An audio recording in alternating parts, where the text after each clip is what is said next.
Hi, Casey. Welcome to the show. Thanks, Tushar. So I'm not sure how many listeners are aware of your background. You've obviously been in the space for a very long time, but you started off as an FX trader at HSBC in New York. Could you tell us about how you learned about the crypto ecosystem and what made you quit your job to build something in this space at a moment when things were still quite nascent? Yeah, absolutely. So I started this company called Digix in December of 2014. Now, previously, I was working as an FX trader at HSBC New York City for 4 years. I was doing Asian NDF market making.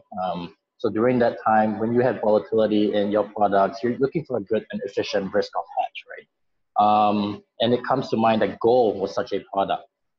Now, when I was looking at the Bitcoin and the cryptocurrency sphere, it was actually my future brother-in-law that introduced me into the Bitcoin space. So I got him to thank for this introduction.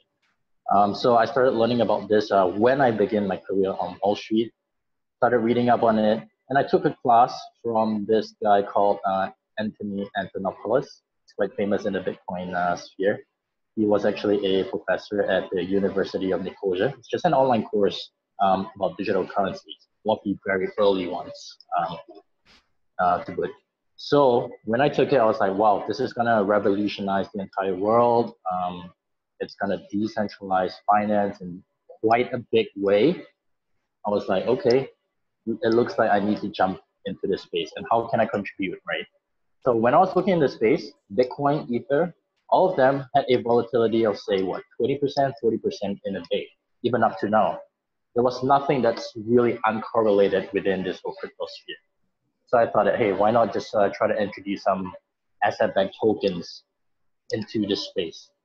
Spoke this idea with my brother-in-law, who is also the CTO of Digix at the moment, Anthony, and we started this company in December 2014. So, Putting gold-backed tokens into the space. yeah.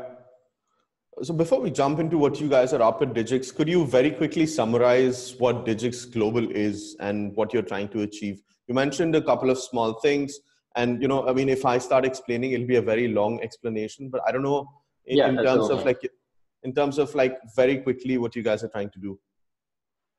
Yeah, absolutely. So we put gold tokens onto the Ethereum blockchain. As simple as that. Okay. Now, yeah. So the vision for that is to democratize the access to a safe store of value, so that anyone in the world, as long as you have an internet connection or your mobile phone, you're able to have a safe store of value. Okay. And so let's start with the early days. I want to kind of go in chronological order. Digix Global was launched in late December, so December of 2014. You prototyped initially on colored coins, and colored coins, for some of the people in the audience who don't know, is a way to represent and manage real world assets on the Bitcoin blockchain. That failed. Could you talk a little bit about that experience? Yeah, it's quite some time ago. But what I can recall is that the UI and the UX for using colored coins, especially on Counterparty, was just too wieldy, and it was not very attractive. Secondly, at around the same time, Ethereum was coming up, and it represented a bigger developer pool, a bigger fan base, and a bigger user base. So it just made sense for us to hop on board. And in some sense, we're glad we did, because at this moment, we have about 1,000 over decentralized applications on Ethereum. And Counterparty, unfortunately, does not have the same kind of traction as Ethereum. Yeah. And I think you mentioned in one of your interviews back in the day as well about how your CTO convinced you to switch to Ethereum.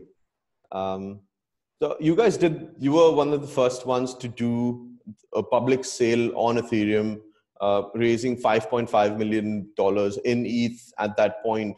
Could you talk about that experience? I mean, there hadn't been any sales done. So what was that experience? There was no precedent. What was that experience like doing the public sale back then? Yeah, it was really, really exciting. Why? Because we had no playbook. We had nothing to follow. We just did it ourselves organically. So we began by building a community in the Ethereum Reddit forum. Started our own community in /r/Digix. Started engaging with some of the supporters of the project, supporters of the blockchain. Um, there was less than, I would say, 100 or 200 developers when we started, and the entire community was like 5 to 6,000 people that supported Ethereum. So it was relatively easy for us to get the message of our product out. I think people were excited about what we're building simply because we did quite a bit of organic marketing ourselves. Our CTO, for instance, set the first live transaction when the gas limit was raised on the Ethereum blockchain, and he did sign a transaction with the message digits as well. So in some sense, we did everything ourselves. We did not have a budget. We did not have a marketing team. It was just basically me and my two other partners in the business, Sean and Anthony, running everything, being on the group chats, opening up our Slack channel, communicating, and telling them about this project. So it was really a homegrown team out of the garage. Yeah. So, as part of research for this interview, I actually went to your Reddits and actually saw the Reddits close to your sale, and I see all your, postings and you replying individually to different people. And, some of the people, I recognize some of the people as well who were responding to the initial post on the sale. So one of them was Vitalik. The other one was, who's actually a mentor of mine as well, of some sorts, Meher Roy, who hosts the podcast Epicenter. Okay. I don't know if you even remember responding to that, but I saw remember the name. Yeah. Okay. But that was very perfect. interesting. I mean, I went through all the initial, postings that you had on Reddit, on all the responses based on the queries that the community had. So I know you're not making all this up. Yeah, having said that, we're still keeping an open door policy. I mean, I still remain contactable via our Discord channel. Slack just wasn't good enough for us and for what we need serving the community. So we opened up the Discord channel instead. I could be found there. Anyone could direct message me anytime they want. I usually respond within 24 hours as well, even Anthony and Sean. So nothing has changed. We're still here doing the same thing. Yeah. So let's talk about the DGX token. So one DGX token represents 1 gram of physical gold. Could you talk about the end-to-end minting process to redemption, including the regular audits that you have on this physical gold?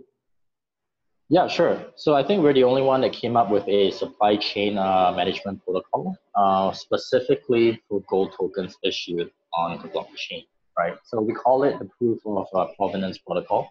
It utilizes 2 key pieces of technology. One, IPFS for the decentralized distributed database, and second, Ethereum smart contracts, obviously.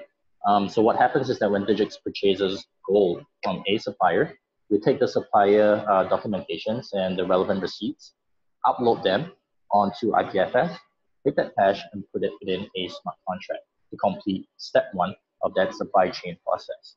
Now, step 2 is to move that gold bar into a renowned custodial vault. So we are having our gold bar stored in 3 locations at the moment. One in Brink, Singapore, one at the Safe House, and one at Brink, Calgary. All right, so to complete the second step of the process, again, we collect the depository receipts, inventory holdings list from these vaults, upload that onto IPFS and put it within the same smart contract. Put the hash within the same smart contract, to be exact. So that completes the 2 steps in this proof of provenance process, whereby then we could issue gold tokens out onto the Ethereum blockchain. So in essence, this is a supply chain protocol that has to be fulfilled before gold tokens can be minted. And any user could just come onto our website, check out our Asset Explorer, and have a look at the list of our gold bars and the actual minting process that led to the DGX tokens. Yeah. Now, every 1 DGX tokens is 1 gram of gold, which is fully redeemable for the gold bars within the vaults.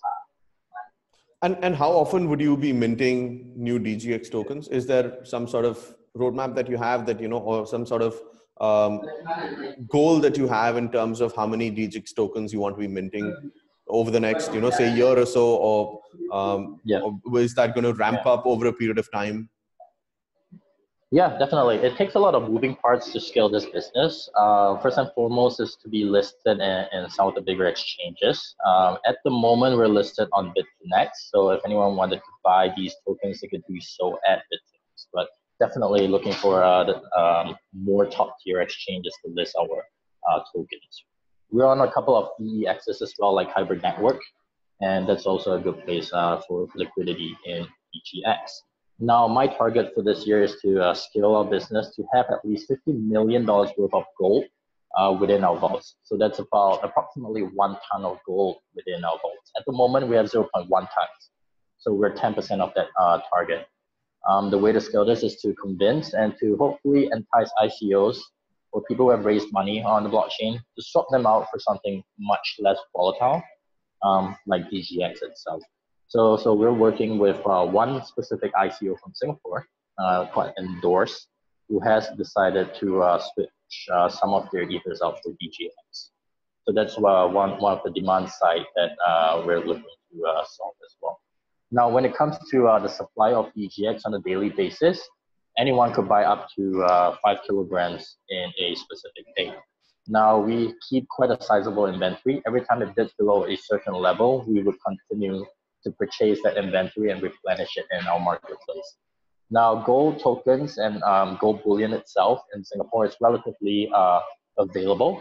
So if anyone wanted a sizable order, all they have to do is just contact me personally on our support page, contact the company, and we can arrange that deal for you. It would take approximately 2 to 4 working days if you wanted a large amount of BGX for us to complete the whole supply chain process of buying those gold bars and then putting it into safe storage for you. Yep. So let's talk about the demand side since you brought that up. So beyond, you mentioned an ICO company that is looking to hedge their treasury through the DGX token. But beyond that, who are the other DGX holders? Did you have an idea of who the demographics are? Is it, individuals who are kind of, playing around with DGX who hold some of it? Or is it some of the institutions or high net worth individuals who are holding on to these DGX tokens? Yeah, we kind of depend on the growth of the decentralized application and network. So case in point, 10x and Token Card should be live sometime this year, which means that our gold tokens itself would be spendable in the very near future. You can walk into Starbucks with your crypto debit card and pay with our DGX tokens. I think that's very neat. I think that's coming really, really soon within the next 2 to 3 quarters. So in some sense, if people don't believe in the value of fiat currency because of all the monetary easing that's happening, hyperinflation that could happen, and because of that, therefore gold and DGX becomes a way to be a safe store of value. So that's one demand that I see that might actually come.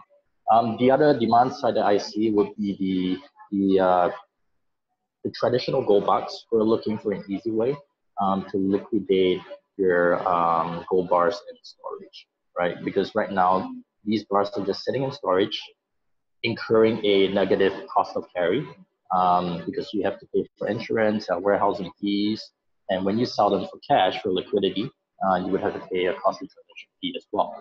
Now, wouldn't it be great for them that if they could then turn these gold bars into spendable DGX where they could liquidate them anytime they want? Hence, we have this partnership with Silver Gold Bull to actively help to market and bring this new idea and evolution of traditional gold back into the minds of the traditional gold bucks.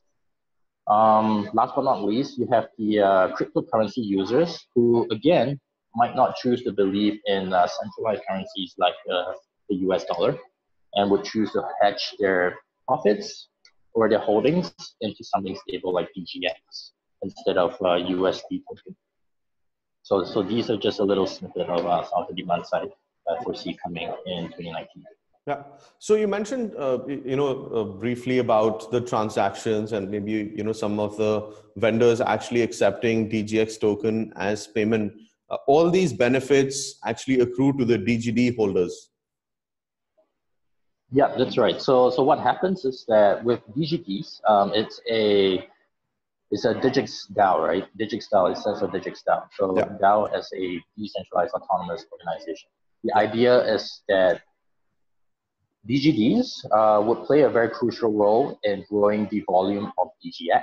Why? Because they are given the opportunity to vote and to approve or reject proposals being sent to Digix DAO.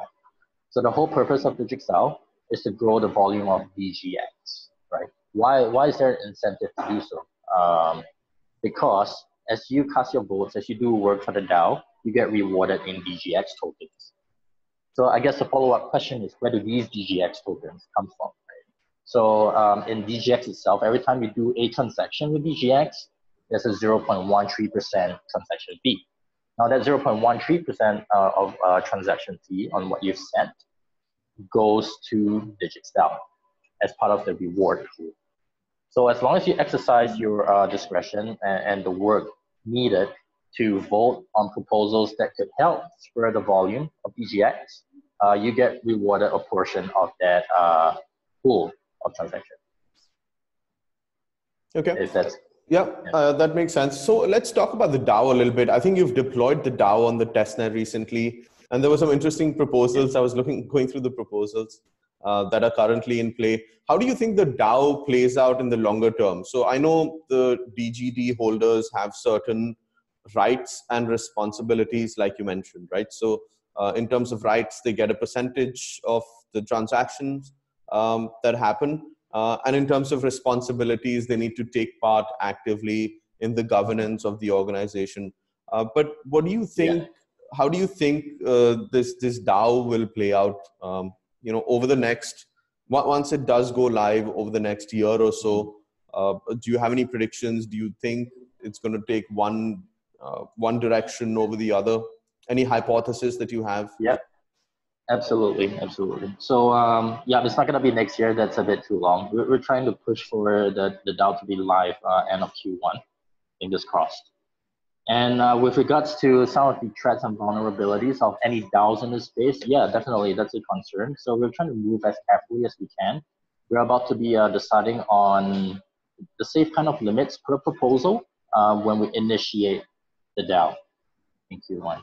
So for instance, we still have about 400,000 ethers in Digix DAO, but for Q1 itself, maybe only a percentage of it will be allowed for proposals, because definitely there are chances that some proposals turn out to be scam, right? You see that in other DAO governance, such as Dash, where proposals were being made, Dash coins were being given, and the project just doesn't fly, either because it failed, which is okay, but it could always be a scammer trying to call for funds and just absconding with the ethers or the Dash coins, right?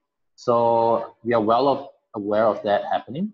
And so we're just moving it step by step with some safeguards in place to make sure that these things don't happen as we launch the DAO. It's a work in progress. It depends very much on the community, who we have as DGD token holders, and how we properly curate moving forward. And that's why it's still an experiment after all. Yeah. To see if decentralized governance. Yeah. I mean, while you were saying that, this question popped in my head. And so basically, say hypothetically, I come up with a proposal and I write a really good proposal, and all the DGD holders think that, this is something that would be great for the entire Digix ecosystem.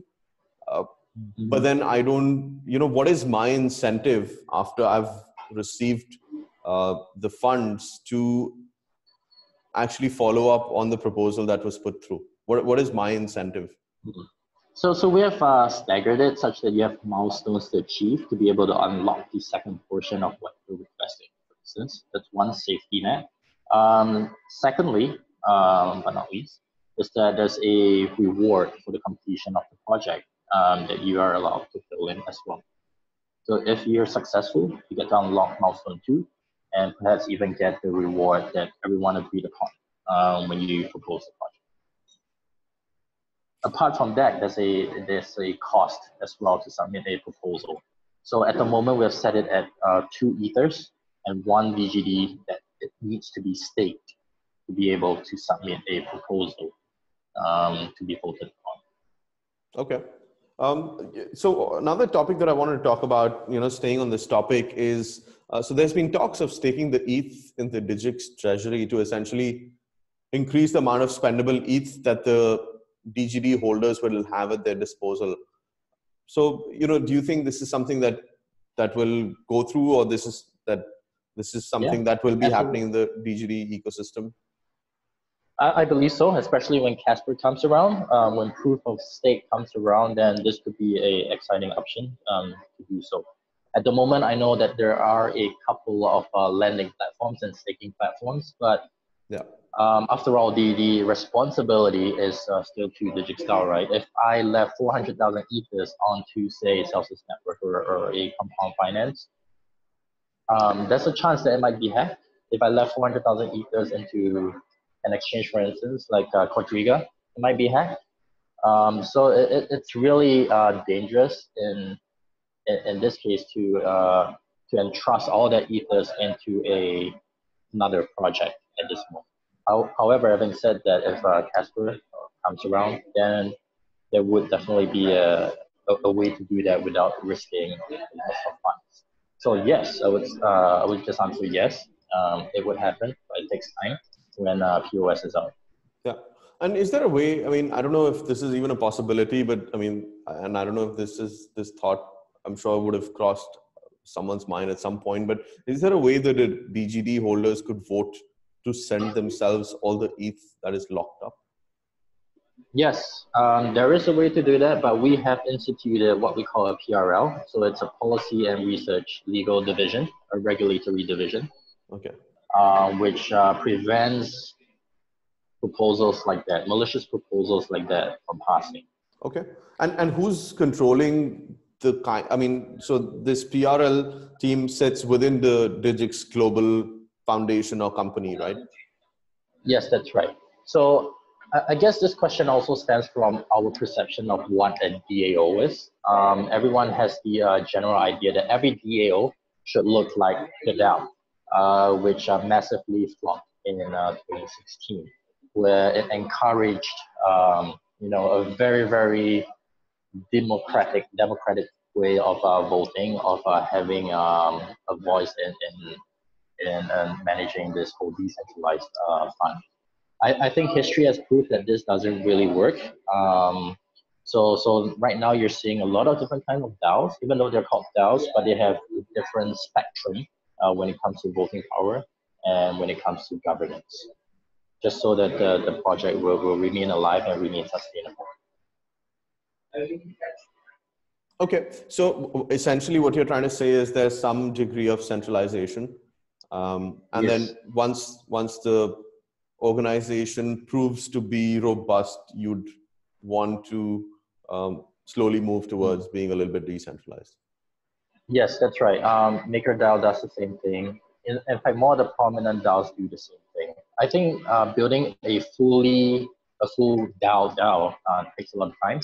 It's an evolution. It's not something that comes out overnight. So, for instance, right, when we launch DigitStyle Live sometime end of Q1, the best way to judge who is the most beneficial to the DAO, who is the most for the objective of DigitStyle, we can't base it off anything apart from the stake and the amount of DGDs that each participant holds, right? So in a way, it's like whoever has more DGDs has more say in the DAO to start. Yeah. Is that fair? Is that reasonable? People are for and against this idea, but this is the only logical way for us to kickstart the DAO. Because if you had more at stake, you would definitely think about. We assume for sure, it's not a real conclusion, but we do assume that they have a better incentive to work beneficially for the DAO. So that's step one. However, we try to evolve this idea with the ideas of reputation points. So every time you do an action for the DAO, whether you vote or you endorse a project, you get something called reputation points. So the idea is that as the DAO matures, your reputation points go up and go down depending on your participation level. And that helps to bring down the prominence and significance of having more DGD tokens and having more stake. So it makes it much more fairer, where the people who partake in the DAO much more often and shown to be a good actor, we get much more of a voice as the DAO progresses every quarter. But it's an evolution to say monocracy to epistocracy, if anything. Yeah. where if you have more knowledge, you could have a bit more say. Yeah, no, I mean, it's a conversation I've had with multiple people as well. You know, what you just mentioned. Like, for example, you know, we elect members of parliament in Singapore, and they are the ones who actually take votes on some of the bills that are put forth. And typically, you know, even if it's an education bill, but someone who's an expert in defense still gets the same amount of vote. So it's one man, one vote in the parliament. Whereas, I mean, so it's an interesting sort of political and, you know, ethical, I guess, moral question of whether should the experts in the field have more of a say in versus, you know, the entire one man or one woman with one vote. Yeah, absolutely. I mean, this has been argued for centuries. I mean, Plato started arguing about this with his book, right, called The Republic. He was against democracy. He was against mob rule. There are new books being written, even up to now, which I've just read actually. It's entitled Against Democracy. So democracy doesn't really work in a lot of situations. If you had everyone voting on the same level, regardless of him being an expert or not, then there's a chance for things to devolve into an immature and aggressive level. Yeah. So I want to get your take on the broader ecosystem a little bit. You know, we've talked about Digix and the DAO. In 2018, there's been a lot of talk about STOs and putting real world assets on the blockchain. You were obviously a little bit ahead of the curve, but, you know, you started this process and you were already thinking about doing this all the way from 2014, 2015 onwards. What do you make of all this current hype? The current hype the question was? Regarding STOs, right? Security token STOs. offerings. Yeah. Yeah. I think definitely, I think security tokens would make it much more liquid for the issuer to sell their assets, even for the primary investor to partake in the STO. However, having said that, I think the cost of complying with regulations would still be significant. I'm not sure if there's actually cost savings involved when launching an STO compared to doing it the normal traditional way. The other concern I have is that whether there would be all of a sudden a bunch of accredited investors or high net worth individuals who are interested in purchasing these assets in the secondary marketplace. So again, we have liquidity issues and the cost of compliance may not be there. But having said that, maybe within the next 5 to 10 years, things might change. So definitely starting now is better than later. Yeah. So the decentralized finance movement, or the DeFi movement as it's called, has also started gaining traction. And, you know, so today there's ways to transact with decentralized stable coins, lend or borrow assets, speculate with your assets, trade, get insurance, all in a decentralized, trustless manner. And so Digix would sit very well within this entire ecosystem. Could you talk about a little bit about what your thoughts are on this entire movement, and if at all Digix is going to be involved with some of the projects that are part of this movement? Yeah, absolutely. We're having talks, especially with Maker at the moment. I kind of knew Rune when I first started this company. I first met him in New York City in early 2015, and we started our projects at the same time. But so having said that, we are definitely looking into being incorporated into the multi-collateral CDP, which means that these are actually DAI-backed gold tokens. Yeah. How cool is that, right? I mean, like these dollars are actually backed by gold, right? At least you have something to fall back on. Yeah. Yeah. So I think there's a lot of synergies in this space. It requires us to work with as many partners as possible. Definitely working with us, the likes of Celsius Network, Compound Finance, working with all the exchanges would definitely help our project grow. We need all of them to survive. So definitely we're working hard towards these integrations and partnerships. Okay.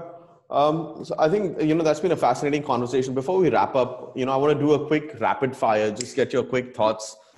quick statements, not, don't think too much about when I say these phrases. A couple of things. So it's like Family Guy, huh? I'll just say something random. And let's see how it goes. We can take it in whichever direction you want to take it in. All right.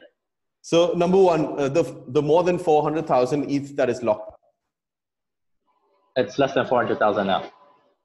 It's about there, but not more than 400,000. Monetary Authority of Singapore. Yeah, it's great. They're very receptive to blockchain technology, and we always engage in chats with them as best as we can. The 1.25 million seed round that was led by Global Brain and Finbushi. Very useful because they are strategic partners and they open doors to corporates that would otherwise not speak with us. The broader crypto ecosystem in 2019. It's going to be a winter, and it's going to be the rise of asset-backed tokens and stable coins. All right, Casey, it was a pleasure to have you on the show. Thank you for taking the time out. Thank you, likewise. Thank you as well.